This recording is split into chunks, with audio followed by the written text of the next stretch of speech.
नमस्कार फ्रेंड, मैं मोनिका आपका अपने YouTube channel family fun gardening पर स्वागत करती हूँ। आज हम अपने गार्डन से कुछ वेजिटेबल की हार्वेस्टिंग करने वाले हैं। ये जो सामने आप देख रहे हैं, ये हमारी यहाँ पर सरसों लगी हुई है और सर्दियों में सरसों का साग खाना किसे पसंद नहीं होता है। भाई हमें तो बहुत अच्छा लगता है सरसों का साग खाना। कमेंट में आप जरूर बताना कि किस किस को सरसों का साग खाना अच्छा लगता है। सर्दियों में सरसों को बहुत ही आसानी से उगाया जा सकता है। जो सरसों हम अपने घर में किचन में यूज करते हैं उसी को आप इस तरह से उगा सकते हैं।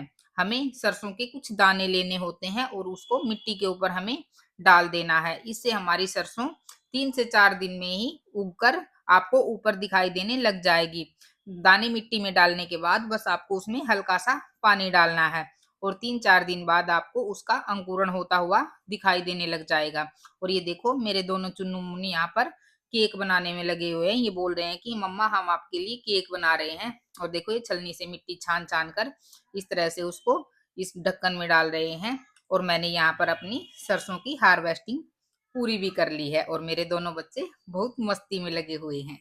सरसों के बाद अब हम यहाँ पर अपनी मेथी की हार्वेस्टिंग करने वाले हैं। ये देखो इस छोटी सी क्यारी में मैंने यहाँ पर मेथी लगाई हुई है। अब मैं इसकी भी यहाँ से हार्वेस्टिंग करने वाली हूँ। देखिए आपको और भी क्लोज से दिखाते हैं कि मेथी किस तरह से उगाई जाती है और किस तरह से उसके पत्ते दिखाई देते हैं। ये यहाँ पर मैंने अपनी मेथी की हार्वेस्टिंग स्टार्ट कर दी है। मेथी भी आप आसानी से इसी तरीके से उगा सकते हैं। जो मेथी हम किचन में यूज करते हैं आपको उसके दाने लेने हैं। यदि आपने बड़े पत्तों वाली मेथी उगानी है तो आप मोटे वाली मेथी का यूज कीजिए और यदि आपको कसूरी मेथी बनानी है तो आप जो बारीक वाली मेथी आती है उसको आप बोने के लिए यूज कर सकते हैं। ये देखिए कितनी हेल्दी और कितने ग्रीन ग्रीन पत्तों वाली हमारी यहाँ पर मेथी है।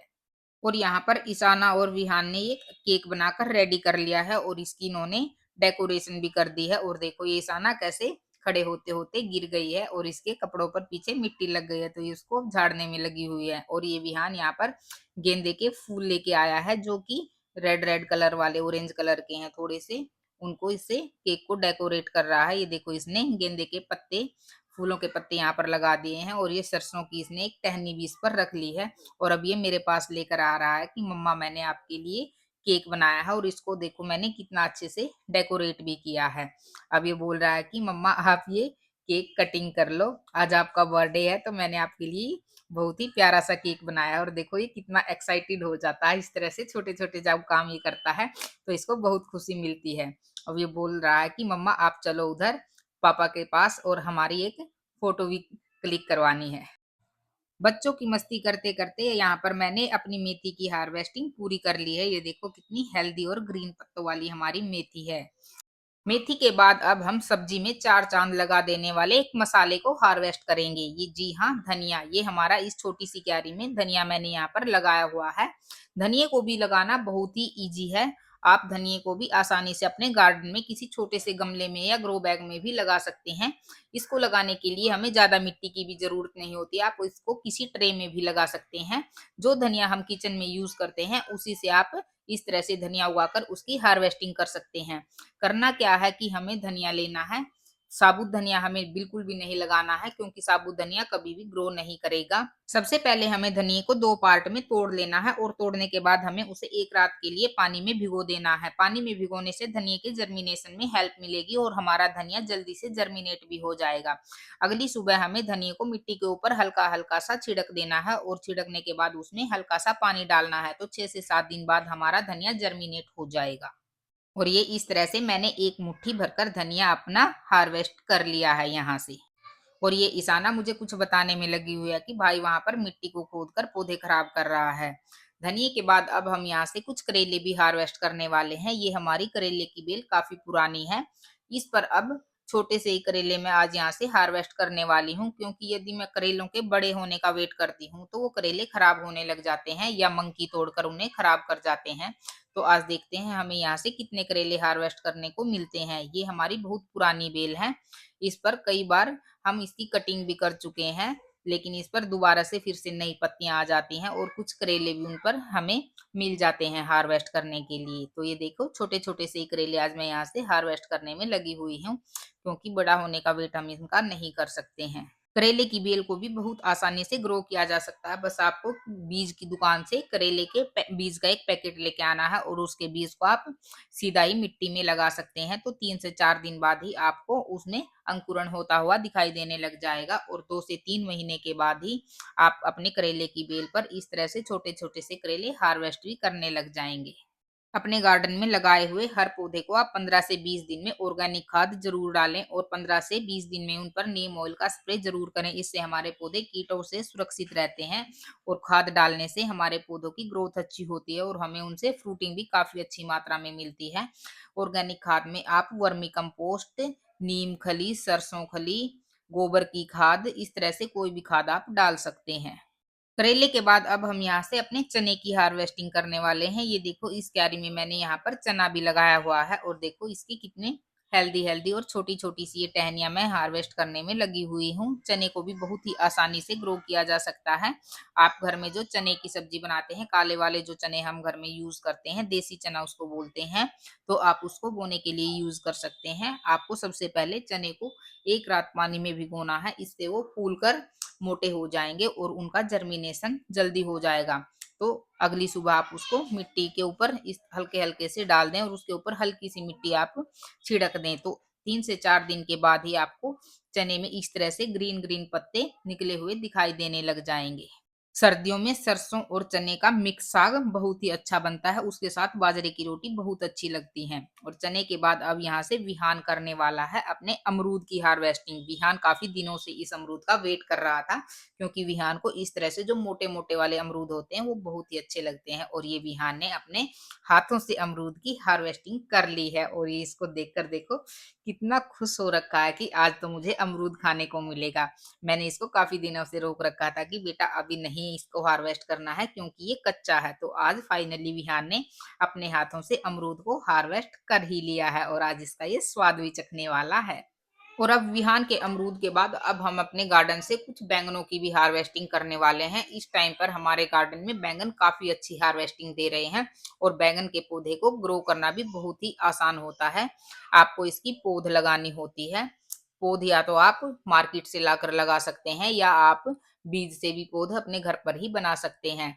और जब पौधा आपका 3 से 4 इंच का हो जाए, उसमें 4 से 5 पत्ते आ जाएँ, तो आप उसको दूसरी जगह पर ट्रांसप्लांट कर सकते हैं। ट्रांसप्लांट करने के बाद आप उसमें हर 15 से 20 दिन में कोई भी ऑर्गेनिक खाद ज़रूर डालें और उसमें जब उसकी मिट्टी में आपको हल्की-सी नमी दिखाई देने लगे, तभी आप उसमें दोबारा से पानी डालें। पौधे को स्टार्टिंग में ज़्यादा पानी भी बिल्कुल ना दें, नहीं तो पौधे की रूट्स खराब हो जाएँगी और यदि रूट्स खराब हो गई पौधे की, तो हमारा पौधा भी खराब हो जाएगा।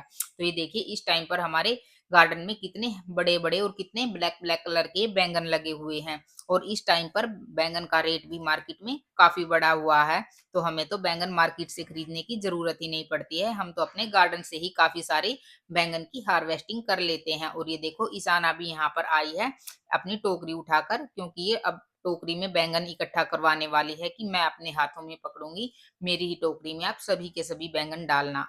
और आज तो विहान ने ठान रखा है कि हर एक वेजिटेबल की जो कैंची से या इस कटर से हार्वेस्टिंग करनी है, मैं अपने हाथों से ही उसको हार्वेस्टिंग करने वाला हूँ। मम्मा आप बिल्कुल भी अपने हाथों से हार्वेस्ट नहीं करोगे। और ये देखो जहाँ भी बैंगन इसको दिखाई देता है वहीं पर ये अपना एक कटर लेकर आ जाता है कि मैं इसको हार्वेस्टिंग करूंगा। विहान को इस तरह से कोई भी वेजिटेबल हार्वेस्ट करना बहुत अच्छा लगता है और यहाँ पर ये बिल्कुल एक्साइटेड हो जाता है और इस तरह से जंप करने लगता है जब कोई भी छोटा-सा काम ये अपने हाथों से करता है। देखो किस तरह से ये एक्साइटमेंट में कूदने लग जाता है। और आज यहाँ से विहान ने एक-एक करके इस तरह से काफ़ी सारे बैंगनों की हार्वेस्टिंग की है। बैंगन का पौधा बारिश के मौसम में खराब हो जाता है, लेकिन आप उस पर हर 10 से 15 दिन में नीम ऑयल का शैम्पू मिलाकर थोड़ा-सा उसमें स्प्रे करते रहिए, तो आपके बैंगन के पौधे उस टाइम पर भी सुरक्षित रहेंगे। और सर्दियों में तो बैंगन के पौधे बिल्कुल बहुत ही अच्छी ग्रोथ करते हैं और वो काफ़ी सारी हार्वेस्टिंग भी देते हैं। ये देखो जिस तरह से हमारे बैंगन के पौधों पर इस टाइम पर हमें काफ़ी सारे बैंगन हार्वेस्ट करने को मिल रहे हैं और ये विहान देखो अपने एक्साइटमेंट को बिल्कुल भी रोक नहीं पाता है। और ये देखो यहाँ पर ये एक और सबसे बड़े वाला बैंगन यहाँ पर विहान अब हार्वेस्ट करने वाला है। इससे हार्वेस्ट बिल्कुल भी नहीं हो रहा है क्योंकि ये कटर इससे दबाया नहीं जाता है, ये टाइट है। लेकिन ये फिर भी मान नहीं रहा है कि मैं ही हार्वेस्ट करूँगा और मैं अपने हाथों में लेकर दिखाऊँगा अभी। ये देखो, बिल्कुल मेरे सूट के कलर से मैच हो रखा है बैंगन का कलर। और अब विहान एक और बैंगन को यहाँ पर हार्वेस्ट करने में लगा हुआ है। इसको कटर ढंग से इस पे लगाना नहीं आ रहा, लेकिन ये फिर भी मम्मा को नहीं दे रहा है कि मैं ही अपने हाथों से इसको हार्वेस्ट करूँगा। और आखिरकार विहान ने इस बैंगन की भी यहाँ से हार्वेस्टिंग अपने हाथों से कर ही ली है। और जो हमारे गार्डन में अंदर की साइड में बैंगन के पौधे लगे हुए हैं, उनसे हमारी बैंगन की हार्वेस्टिंग कंप्लीट हो गई है। और ये देखो, इस तरह से एक-एक करके हमारे पूरी बास्केट बैंगन से भर चुकी है। अब ये एक और बैंगन यहाँ पर बचा हुआ था, विहान इसको भी अब यहाँ से हार्वेस्ट करके ही मानेगा, क्योंकि ये आज एक भी बैंगन गार्डन में छोड़ने वाला नहीं है। ये घूम-घूम कर इधर-उधर जाकर देख रहा है कि कोई बैंगन छुपा ना रह जाए। अब इसकी इधर वाली साइड से बैंगन हार्वेस्ट हो चुके हैं। और ये देखो, कितने सुंदर गेंदे के फूल भी हमारे यहाँ पर खिले हुए हैं। ये वाला ही अमरूद का वो पौधा है जिससे विहान ने वो अमरूद हार्वेस्ट किया था अभी थोड़ी देर पहले ही। और अब एक हमारा बैंगन का पौधा गेट के पास लगा हुआ है, उससे भी हम 1-2 बैंगन यहाँ अब हार्वेस्ट करने वाले हैं। ये देखो, हमारे गन्ने का छोटा सा ये पौधा इधर है, जो कि बंदरों ने खराब कर दिया था। और ये इधर हमारा अनार का पौधा है, और इस पर एक ये छोटा सा अनार भी लगा हुआ है। और ईशाना इसको बिल्कुल तोड़ने के लिए एक्साइटेड हो जाती है कि कब मैं इसको तोड़ूं, कब ये मुझे तोड़ने को मिलेगा, कब मैं इसको खाऊं। बहुत मुश्किल से मुझे इसको रोकना पड़ता है। और ये देखो, कितने खूबसूरत गेंदे के फूल खिले हुए हैं। और ये हमारा एक बैंगन का पौधा इस पर इस साइड में लगा है। और देखो, ये कितना मोटा सा कीड़ा इसके पास है। और ये देखो, बैंगन को इस तरह से खाता है, बिल्कुल इसमें ये छेद कर देते हैं बाहर से खा खा कर। देखो, ये पूरा बैंगन इसने खराब कर दिया है। अब इस बैंगन को तोड़कर मैं यहाँ से डस्टबिन में डालने वाली हूँ बाहर, और इसको भी मैं यहाँ से बाहर फेंकने वाली हूँ। अब ये विहान जो एक ये कीड़े वाला बैंगन है, इसको भी यहाँ से कटिंग कर रहा है कि मम्मा आप इसको बाहर फेंक दो। मैं इसको बाहर फेंकने जा रही हूँ, क्योंकि यदि मैंने इसको यहाँ पर छोड़ दिया तो ये बाकी के पौधों में लगकर उन पौधों को भी खराब कर देगा। और ये देखो, ईशाना किस तरह की आज इसने जैकेट पहनी है कि जैसे इसको बर्फ में जाना है। ये बिल्कुल यहाँ पर सेंटा बनी हुई है। और ये देखो, अब करेले उठा उठा कर देख रही है, क्योंकि इसको करेले की सब्जी खाना बहुत पसंद है। और विहान 2 बैंगन यहाँ पर अभी हार्वेस्ट करने को बाकी है, उनको हार्वेस्ट करने के लिए एक्साइटेड है। और ईशाना ने अमरूद उठा लिया है, क्योंकि ईशाना को भी अमरूद खाना बहुत अच्छा लगता है। और ये दिखा रही है कि मैं इसको खाने वाली हूँ अभी। तो आज हमने अपने गार्डन से कई सारी वेजिटेबल की हार्वेस्टिंग की है, और ये विहान ने एक और लास्ट बैंगन यहाँ से हार्वेस्ट कर लिया है। तो आज का हार्वेस्टिंग वीडियो आपको कैसा लगा, कमेंट करके जरूर बताना। वीडियो को लाइक करें, शेयर करें और चैनल को सब्सक्राइब करना बिल्कुल भी ना भूलें। इसी के साथ मिलते हैं एक और नई वीडियो में।